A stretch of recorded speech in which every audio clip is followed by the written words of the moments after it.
Hello everybody and welcome to my half of this week's Toriko chapter review, Toriko chapter 333. And this is a fairly interesting chapter. It's the hype up for the first round of this 5-on-5 cooking battle between Condor and Yuta, who are going to be cooking some type of leaf fish or whatnot. And the hype build up in this hype for this match that was built up in this chapter was phenomenal. And it seems like we may be focusing on this, and we may actually get like each match focused on individually. Now, whether or not we won't take a break to see what Komatsu's up to, who knows? Maybe Komatsu might show up at some point to compete in a match. Who knows? The point is that there was a lot of hype. Now, Asarudi seems to be in know-how, because apparently this guy reads like 10,000 books a year, and apparently that he can use this knowledge to be able to predict the outcome of anything. And he pretty much, he even though the one they are looking for, which is probably Komatsu, isn't there, he sees a vision, I guess, or which is what his imagination is coming with, that it's most likely not going to be very opportune for them to underestimate these chefs from the human world, because they could be a major threat if they decide to underestimate them. So that's what he tells the other 10 shells. Now, as for the first match, it's kind of odd. You see this entire area that the competitors are on.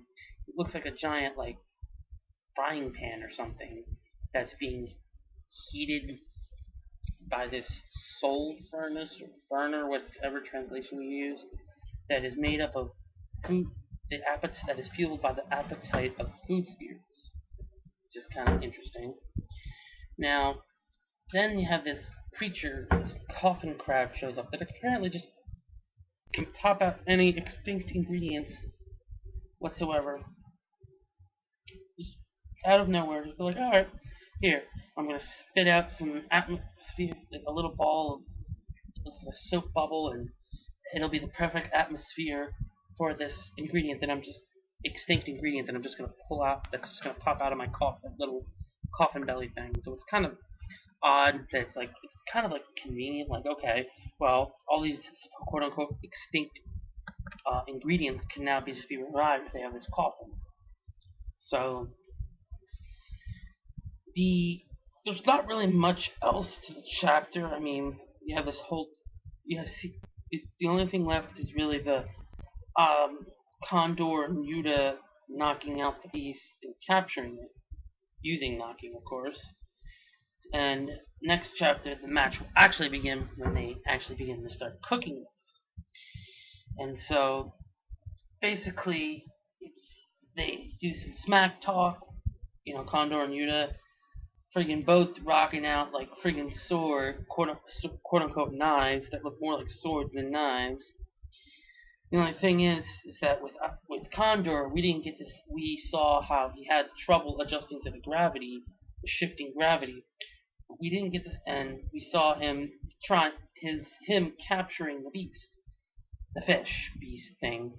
But for Yuta, we didn't see him actually at all, so we don't even know if he's had any trouble adjusting to the shifting gravities, or if he, had any trouble knocking the beast or whatnot. So it's definitely hyping up, cooking like never before. So overall, this was a good chapter, and I hope you all enjoyed the review, and hope to see you all next week. Okay, so let's talk about Toriko. Now, Toriko was the least crazy of the three that come out on Thursday.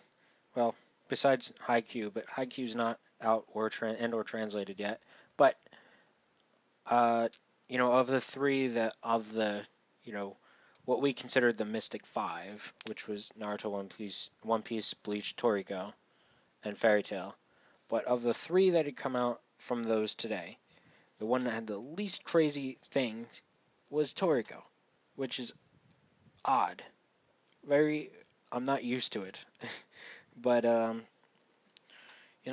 let's talk a little bit about Asarude and the fact that he sort of sensed the fact that if too um, they took them too lightly, they would be the ones that would end up getting wrecked. Um,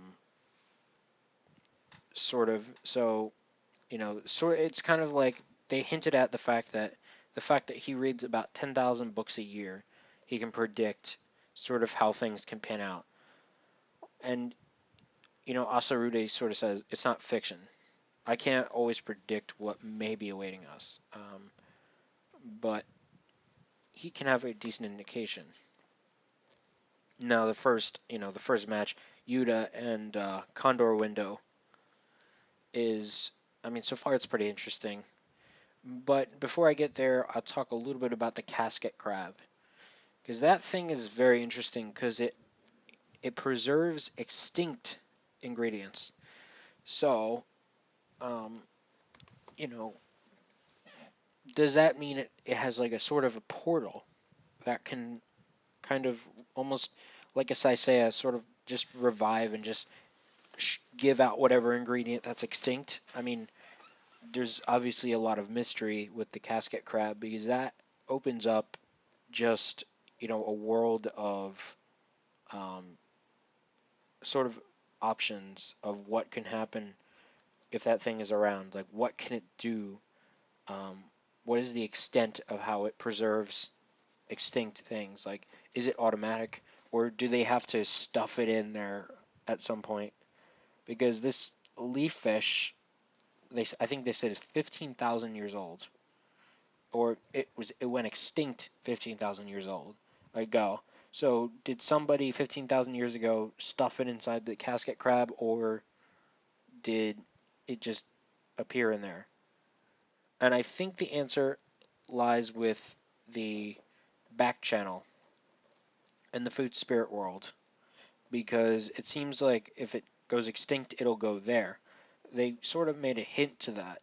Um, so yeah, um, Yuta is going up, for the human world side, with a kitchen knife made by Milk the First, an all-purpose blade, and it looks awesome. It's like a really big. It's sort of it has like a katana blade shape, but the hilt and um, the hilt and the guard are not Japanese katana like at all.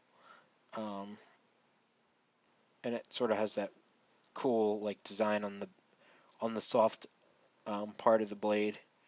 Yeah, because you can see like the composition of it is sort of like a katana, where the edge is hard and has a different type of metal, where it's like white in it looks like white in the manga, and then the rest of it is sort of that darker color, which is a different metal. It's a softer metal. Uh, I don't really need to explain how a katana works, but because it's not involved with this chapter, but I'm just saying that's how the blade is composed, like a katana. However, the rest of it is not, so it's an interesting cross. It's a big katana too, um, and the whole knocking, where both of them are able to do a knocking, where he's over 3,000 years old, but Yuta's only 124. So it's not always about age, but Ichiryu was ridiculous with age. Let's not front on that one. Um, so that's it. I mean, that's all I have to say. The real battle is going to start next, and can't wait to see who wins that one. So thank you guys for listening to my half of the review, and see you guys next time.